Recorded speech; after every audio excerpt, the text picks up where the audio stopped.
Ya. Jadi anna Rasulullah SAW kharaja lailatan min jawfil lail. Kebiasaan Nabi itu kalau beliau masuk malam-malam Ramadan itu beliau tunaikan ya salat tarawihnya di pertengahan malam. Ya tengah-tengah malam gitu. Itu supaya lebih mendekat ke arah subuhnya dan supaya maksimal untuk ibadah. Karena biasanya kalau tengah-tengah malam itu di Quran surah Al-Muzammil ya surah ke-73 di ayat yang ke-6.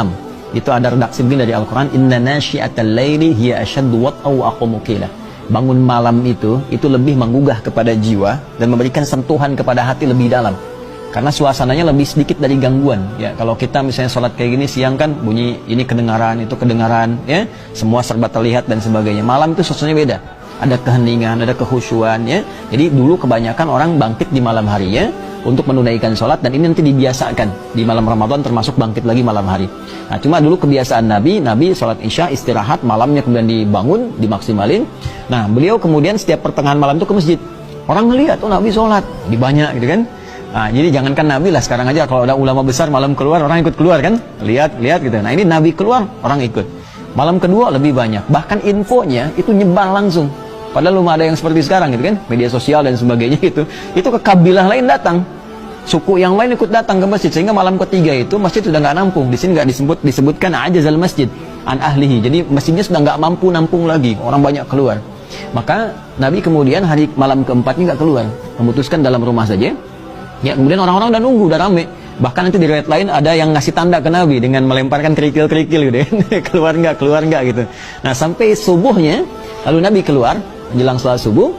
Kemudian setelah itu dikisahkan di sini, begitu selesai kemudian beliau keluar, selesai salat subuh itu, lalu beliau bangun, ngadap ke jamaah menyampaikan, amma ba'du, ya, terus bersyahadat, lalu beliau menyampaikan, aku tidak keluar malam tadi, ya, kalau dalam redaksi hadisnya sih dikatakan amma ba'du fa innahu lam yakhaf alayya makanukum walakinni khasyitu an tufarradu alaikum. Ya, saya ini tadi malam nggak keluar, bukan nggak pengen keluar, tapi saya ini mengerti bagaimana Allah memberikan penilaian kepada kita. Allah itu Maha Rahman, Maha Sayang dan Maha Pencemburu. Jadi kalau ngelihat hambanya banyak senang ibadah, aku takut khawatir yang tadinya sunnah diwajibkan oleh Allah Subhanahu wa taala. Sehingga menjadi beban untuk kita semua. Yang aku khawatirkan bukan aku nggak keluar, tapi beban kepada umatku nanti yang jadi wajib tarawihnya. Ya, karena itulah aku nggak keluar, kata Nabi. Maka dari sini banyak orang menyimpulkan berbeda. Ya, terpecah-pecah. Sehingga menganggap bahwa karena Nabi balik lagi ke rumah, maka sholatnya di rumah lagi. Ya, maka sebagian ulama melihat kebiasaan Nabi setelah itu disimpulkan ada sebagian melihat keutamaannya lebih utama di rumah. Malam-malam tekstual, ini penafsiran tekstual. Sama seperti madhab kalau di fikih namanya zahiriyah. Jadi apa yang teksnya begitu itu yang diikuti.